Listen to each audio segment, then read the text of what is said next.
am I excited about the Real Housewives of Miami. When I think of Bravo TV or reality TV in general, and the franchise that is Real Housewives, yes, there are some big shows and there are some big superstars. You know, Kenya Moore is a superstar anytime she does reality TV. You got Melissa Gorga as a superstar, Giselle Bryant, Dorit, I think Heather on OC, Salt Lake City, Mary is so funny. You got Lisa, like so much, right?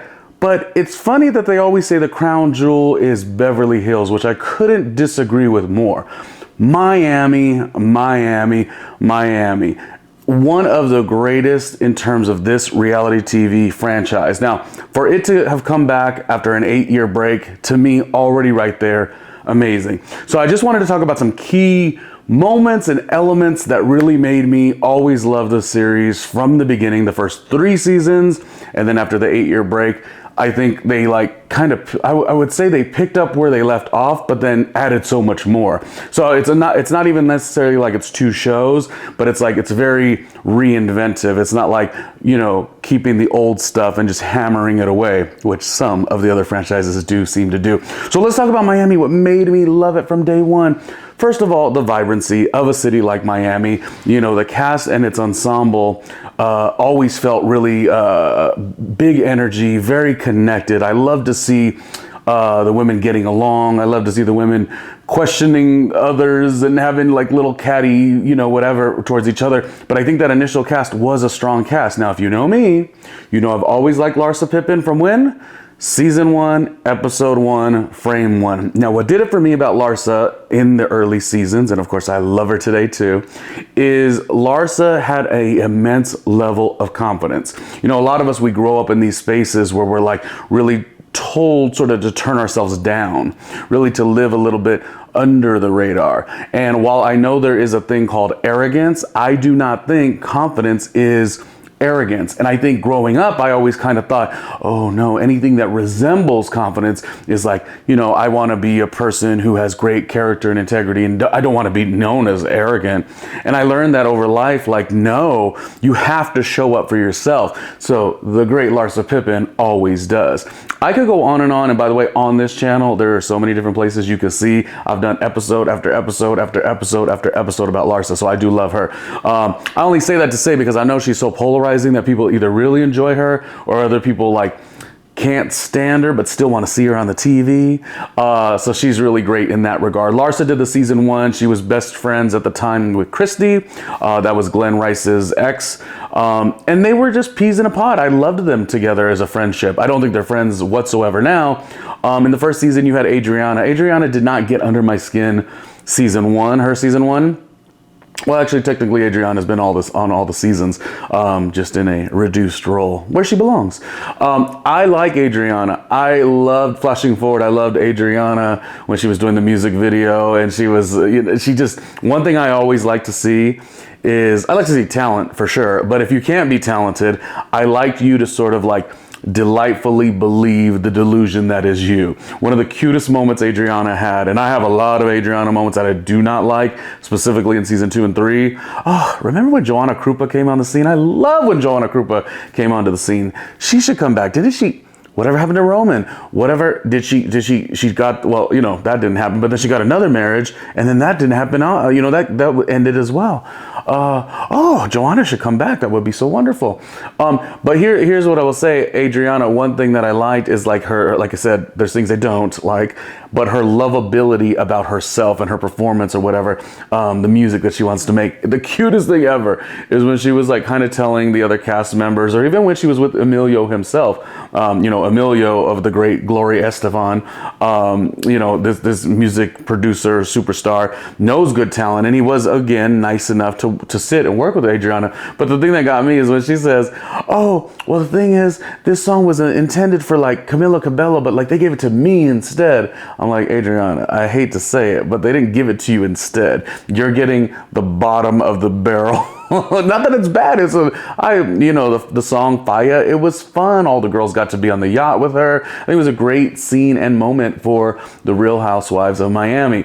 But just it's like, no, I do not think there is in any way, shape, or form a space where Emilio's like stopping his music mogulness and saying, we really got to do something with that Adriana. No, I don't think so. But he was, kind enough to work with her, and she shows up for herself. We love that she went to Mexico City. She did the Pride event. Like, Adriana has some good qualities. She shares. She would get vulnerable.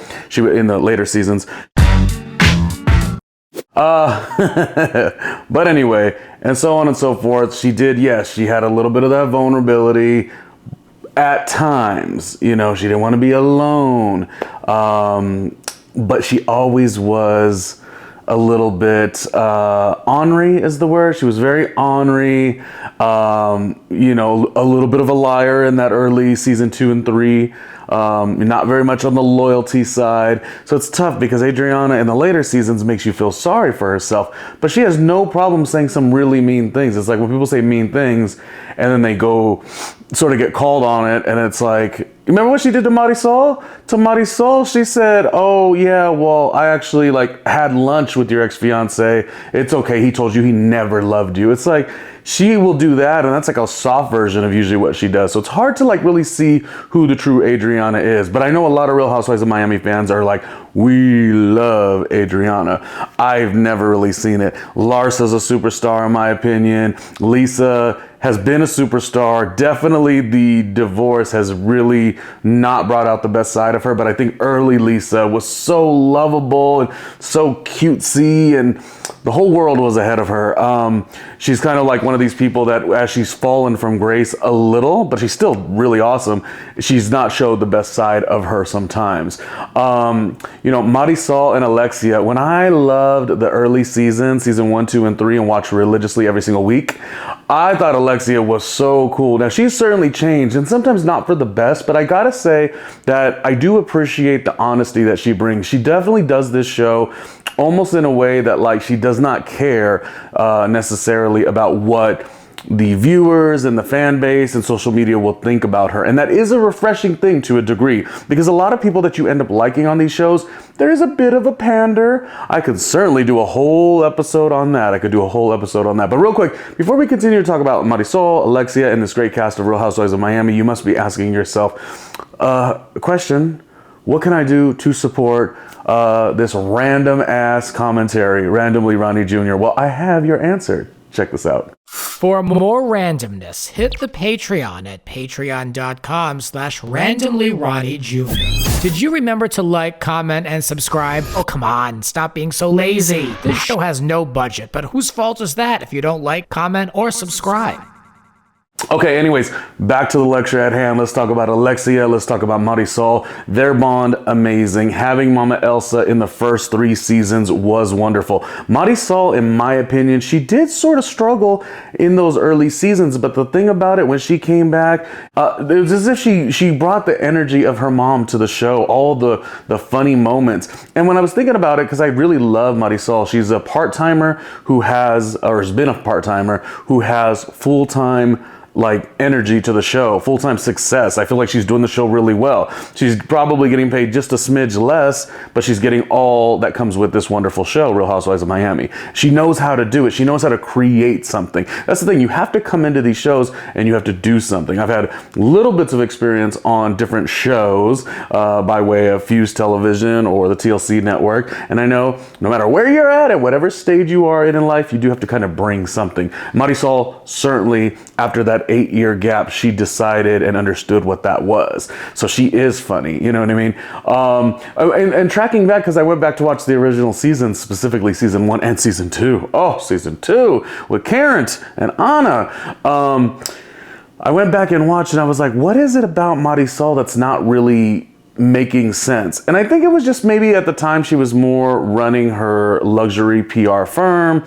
She kind of probably was at that space where you age a little bit older. She doesn't have kids, but like you're aging a little bit older and you're sort of finding your place. And I think also because she did have a job, not like these days where the reality stars come on the show and their job is reality. She had a job, and I feel like maybe there was just some guarded and protective energy that she had. But looking back, Marisol was not that bad those early seasons. We were just so used to Mama Elsa, and we were like, oh, Marisol's just kind of there. But no, she has stepped it up 1000%. Gertie has given us a lot, you know what I mean? Like Gertie first season, you're thinking, oh, this is business, like great little family. But she's kind of grown in many different ways throughout the show. And I love Kiki. Kiki should be, this is what I was saying on an episode I did previously, Kiki should be the host of a reboot of like a House of Style. Remember there was Daisy Fuentes, Cindy Crawford, they did the House of Style back in the 90s. Like Kiki Barth, I believe the name is, she is a part-timer that shows up like a full-time cast member. That's the thing about Real Housewives of Miami. All the cast members that are part-time, they're darn near better than full-timers on other, franchises. Yeah, so I don't know. I talked a lot about the show. It's a really funny show. I feel like they have a little bit of like that sisterhood when they are doing the show. Obviously, people don't get along. There's these you said this, I said that, and but all in all, it's a really great show. I'm really disappointed it got taken off the air all those years ago, but thankfully when it went back to Peacock streaming and then really became the biggest hit. The question though is two things. I'm loving the newness of even the newer seasons of Real Housewives of Miami. It's like every season they cast bigger and better. Now I know it has been the same cast for many years, but like every time they bring someone new, like you're like thinking of like Gertie, thinking of it like Kiki, when they were new, they don't feel new, they feel like part of this mix. So I know even now the mix just keeps growing in the right kind of way. Like I'm all about it. And Miami's such an interesting place. I love the visuals, like, in terms of production, and I also love the audio too.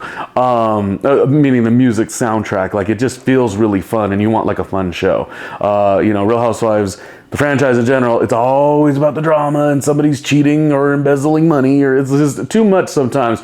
I'm more like, lighthearted, what's wrong with you? What on my Aunt Potomac, Giselle Bryant sat in the center seat and Karen was like, it was my birthday, I was supposed to sit in the center seat. That woman has no etiquette in our circle, stuff like that. This is what I think Miami has a lot of that too, much like Potomac as well.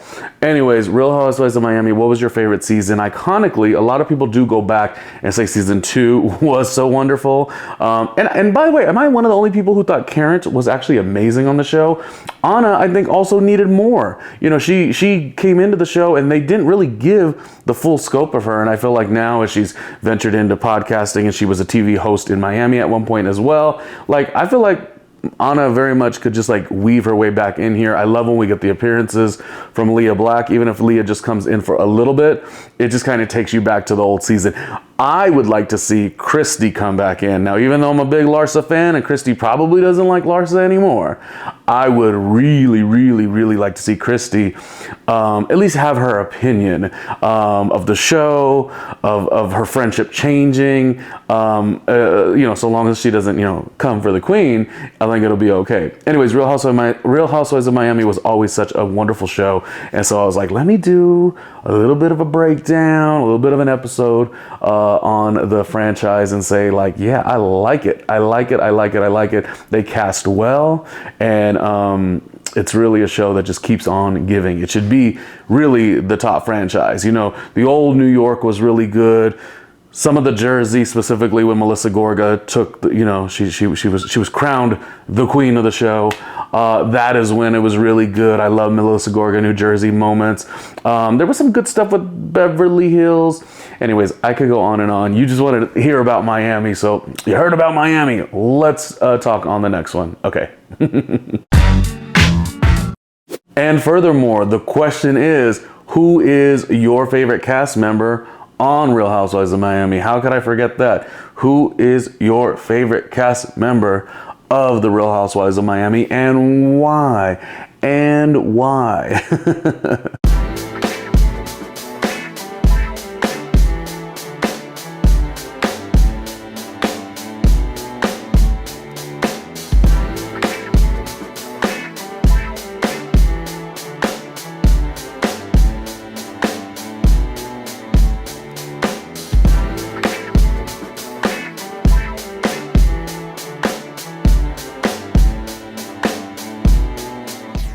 Ronnie Jr.